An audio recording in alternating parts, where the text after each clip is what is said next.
What's up guys, it's Michael here. In this video, we're going to talk about why the American manufacturing jobs are disappearing year by year.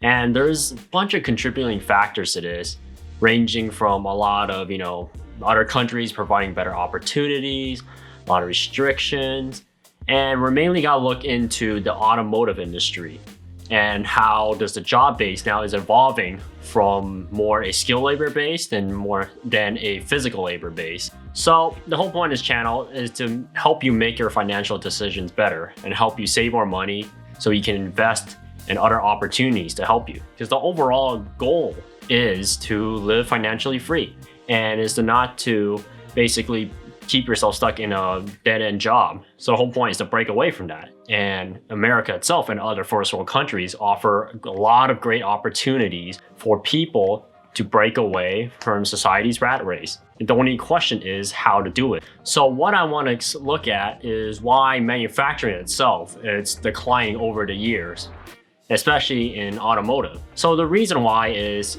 first, you got other countries' competition. Other countries' competition, for example, labor wages. So minimum wage here can range around with $7 and I believe like 50 cents, ranging all the way from, I believe, up to trying to bring up to $15.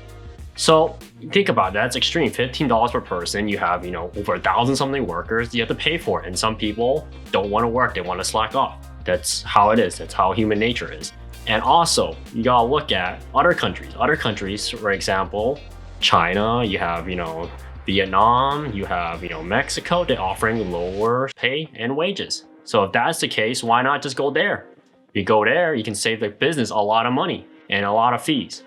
Next, you also look at what happened in the previous manufacturing, because manufacturing now is basically declining to the point where, it's why just, outsource it to another country, ship the parts back, and you'll still be more profitable than opening a manufacturing business over here in America. And it's even better for other people because now if they go IPO, meaning they basically open public traded company, other people can invest in them and provide more investments for them to grow their business. And over here, you have way more restrictions.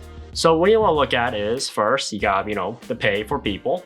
Number two is the wages and how people operate. So as you see back in America, when America first started their automotive company and other manufacturing, their philosophy itself is, longer lasting, better quality, better upkeep, lifetime guaranteed. And over time, people believe in that. Of course, America, better manufacturing, that's the first thing that comes in their mind. And all of a sudden, throughout the years, decades later on, it's becoming the opposite. Instead of quality first, it's starting to become quantity first. They want to make more. And the greatest example is the automotive industry. If you look at the automotive industry, why didn't they survive? Why did they need bailout? The only car company right now is currently surviving that didn't need a bailout and nearly needed a bailout, but thanks to other people and consumers like us and other investors putting them back up, is Tesla. They are now underwater too. They're under fire from a lot of sides. But before we get into depth in that, you gotta look at why is, itself, manufacturing is slowly dying. Because in America, what do we have? We have a lot of skilled labor, not a lot of physical labor. Physical labor itself, no one wants to do the deadbeat jobs here. That's the problem. It's basically the culture here. The culture is, do you want to do a higher skilled job and get paid more? They don't really, offer financial solutions or financial advice or, financial guidance in school. If they did, then why would people pick these crappy jobs or pick jobs that give you a dead end? Or even, do a high-end job, but still know how to get out. It's because they don't offer that anymore. They never offered it before, and I doubt they're gonna offer it now. It's just now that we have the internet, so we have other people, people like me, explaining it, how they can make better choices for themselves. So now with more skilled labor itself leads to people doing more automotive jobs and more higher-end jobs. Basically requires more using knowledge. Instead of physical work, it's more mental labor. More mental labor means they don't want to deal with the hassle. So what they do, they build machines to help them develop their product, to develop their manufacturing, instead of hiring more people to use more machines. Because it saves a lot of labor and cost. And what else? Machines don't complain.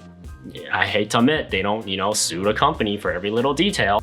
And they work 24/7 and they only do one job. And whatever set their job to do, they do it. So most of the error goes to them. If the machine does something wrong, it's usually an error in the machine's programming. So that's another equation you have to factor into. And biggest example why manufacturing here is not as dominant as other places, you gotta look at how, the biggest example, how politics works. Sadly, politics plays in a major role, whether a business survives or not. How much risk they have to take, how much risk they have to deal with.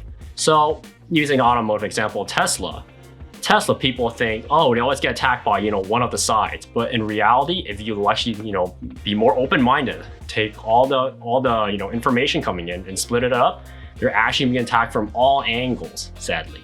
It's not one side trying to help them, it's both sides attacking them. It's just pretty ridiculous and pretty depressing to see how the, manufacturing here is supposed to be quality first with people trusting their product and brand, to the point is people are trusting other companies' products and brands from outsourcing. Because, for example, Japanese vehicles. Why? The reason why? Their philosophy is, longest lasting vehicle as possible, people first, quality first.